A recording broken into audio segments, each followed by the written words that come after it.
Hey folks, I'm a millennial, and like most millennials, I grew up playing video games developed by a little company called Nintendo. Even if you don't play video games, you're probably quite familiar with the company's most famous properties like Mario, The Legend of Zelda, and Pokemon. These were properties that rose to prominence in the 80s and 90s. However, in the year 2001, Nintendo decided to shake things up and experiment with a new idea for a game.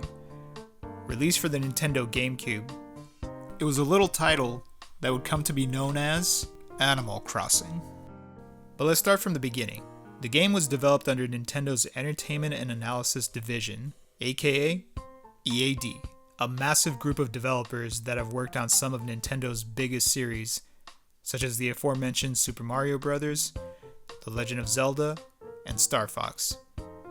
The game's development would be led by three Nintendo veteran game designers, Takashi Tezuka, Katsuya Iguchi, and Hisashi Nogami. Tezuka was for the longest time arguably the most underrated developer at Nintendo. Most people who follow video games closely are aware of the venerated Shigeru Miyamoto, the man who created Super Mario Bros. And The Legend of Zelda, as well as many other cherished Nintendo IPs. But for a long time, many weren't aware that many of the most highly acclaimed Mario and Zelda titles were actually directed by Tezuka, Miyamoto's right-hand man. Some examples include Super Mario Bros. 3 for the NES, Super Mario World, The Legend of Zelda, Link to the Past, and Yoshi's Island for the Super Nintendo. As time went on, he would be promoted to the role of producer for titles such as Pikmin for the GameCube and Yoshi's Story for the Nintendo 64. Iguchi and Nogami also had worked on many of the same previously mentioned big-name titles along with Tezuka. Iguchi worked as a level design director for Yoshi's Island and Yoshi's Story. Nogami had worked as a character designer on Yoshi's Island and Yoshi's Story as a CG designer. Animal Crossing would be yet another project where the three would find themselves reunited on, with Iguchi and Nogami acting as co-directors and Tezuka overseeing the project as producer. The developers had lofty goals. Iguchi and Nogami began development with the mission of creating a game unlike any that has come before it. We were consciously trying to create something in a new genre that you couldn't easily reduce to a single label. Initially, the game was supposed to be released on the hardware peripheral for the Nintendo 64 called the 64DD. One of the special features of the 64DD that it had over the Nintendo 64 was an internal clock. And this was exactly the kind of technology the developers were looking for to bring Animal Crossing to life, as it would help track events within the game in real time.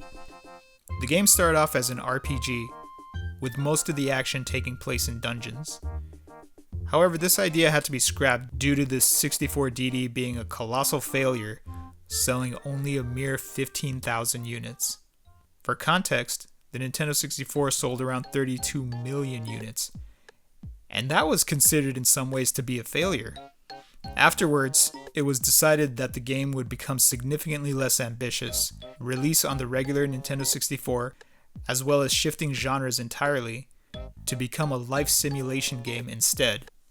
The idea for Animal Crossing to be a life simulator came specifically from Iguchi himself. From an interview with Edge magazine, Iguchi explains the inspiration behind the game.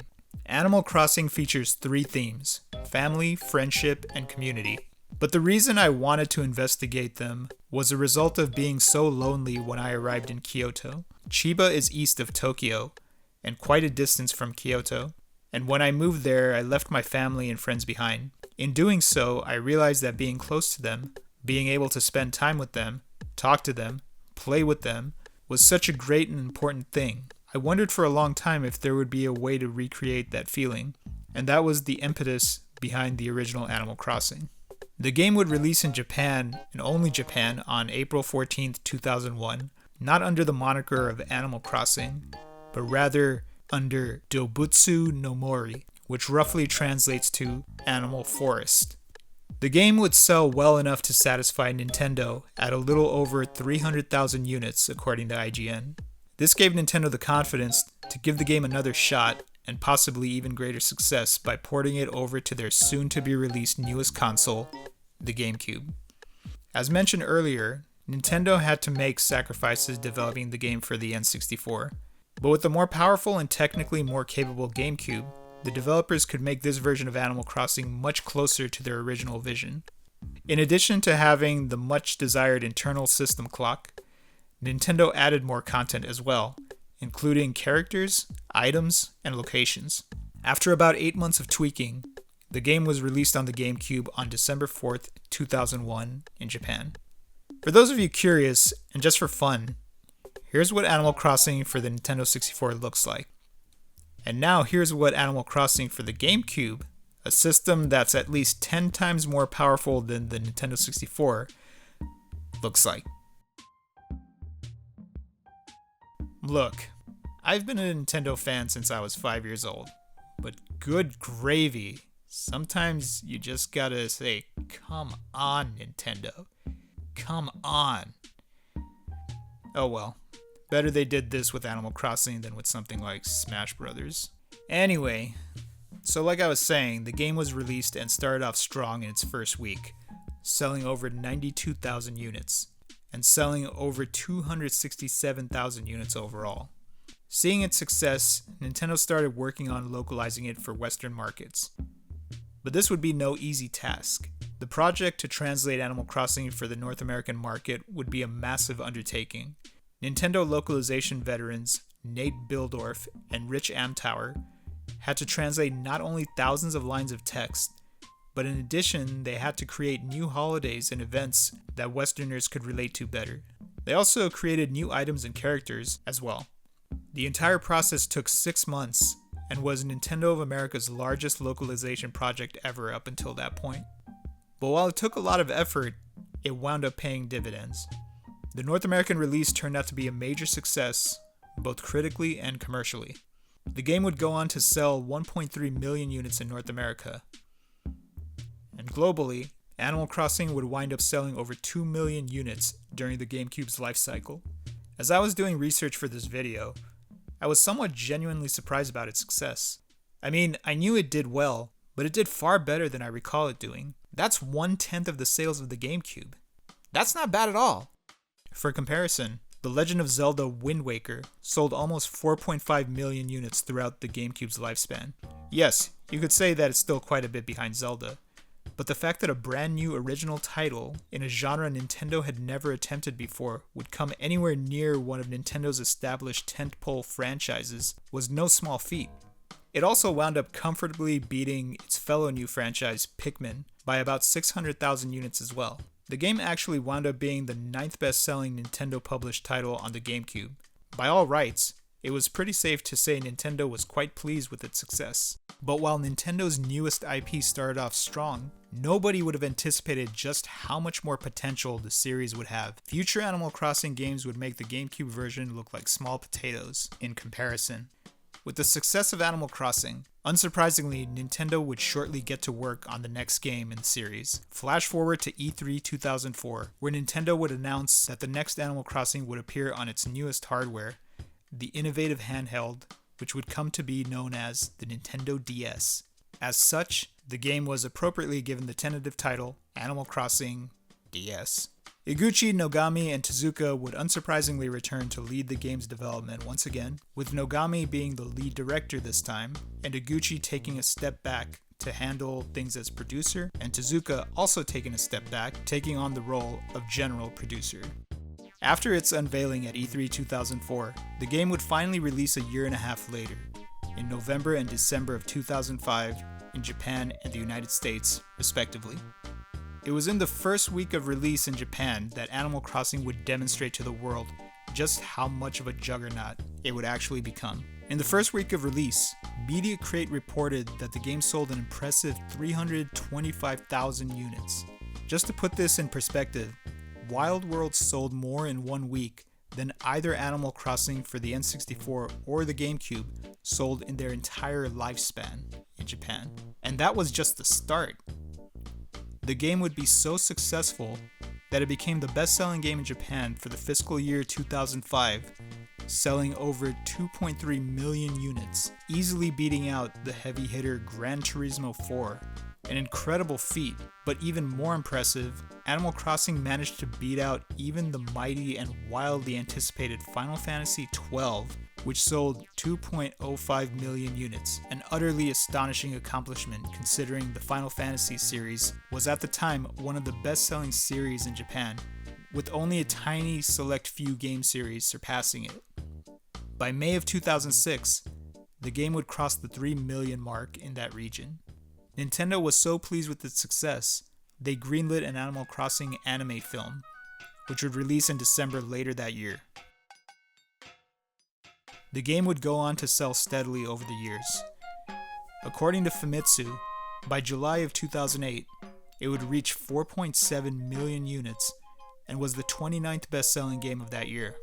Unfortunately, I couldn't find any sales numbers for Animal Crossing in the US, but in the UK at least, we know that it sold at least 600,000 units, as it won a double platinum sales award from the Entertainment and Leisure Software Publishers Association.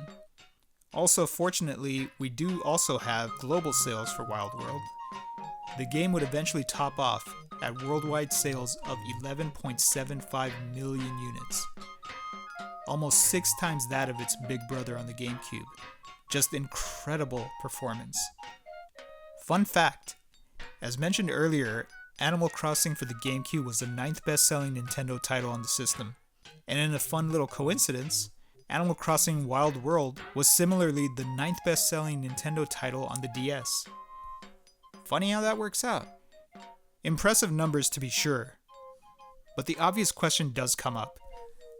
Why was Animal Crossing Wild World so incredibly popular? Well, first off, probably the most obvious reason is because Wild World was fortunate enough to be released on a much more popular system than the GameCube. More owners of a particular gaming system means more potential buyers for individual games. When Animal Crossing was originally released on the GameCube, the user base was roughly around 4 million. However, for Wild World, the user base on the Nintendo DS was around 14 million.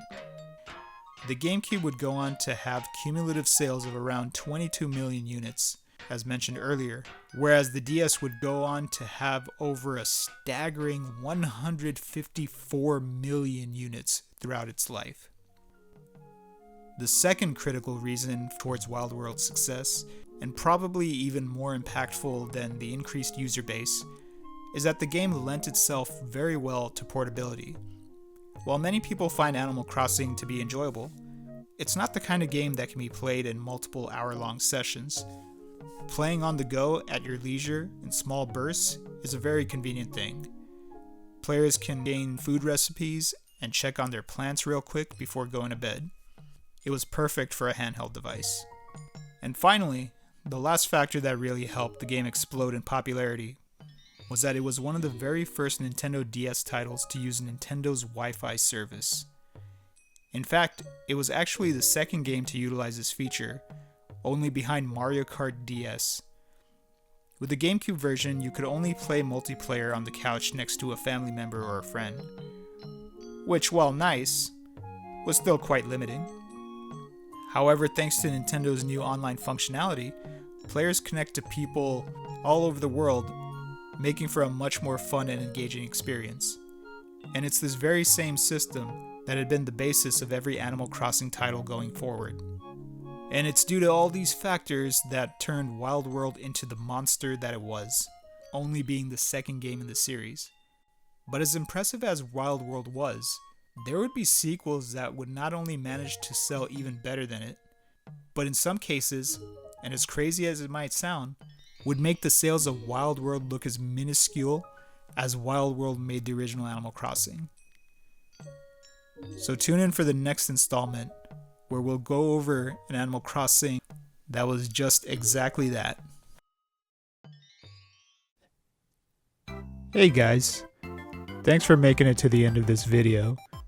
For most of you tuning in, this was actually one of my very first videos on this channel, but at the time, I made it in a bit of a rush and was never really fully satisfied with it. It was a lot more sloppy and amateurish than I thought it would be. so I've been meaning to go back and try to fix it for the longest time. In certain ways, it was almost like rebuilding the video from scratch. While it's not perfect by any means, I do feel it's a massive improvement from the original, and hopefully you all enjoyed it. So as usual, if you like my content, feel free to donate to my Patreon. I would really appreciate it. So thanks again, and I'll see you guys soon.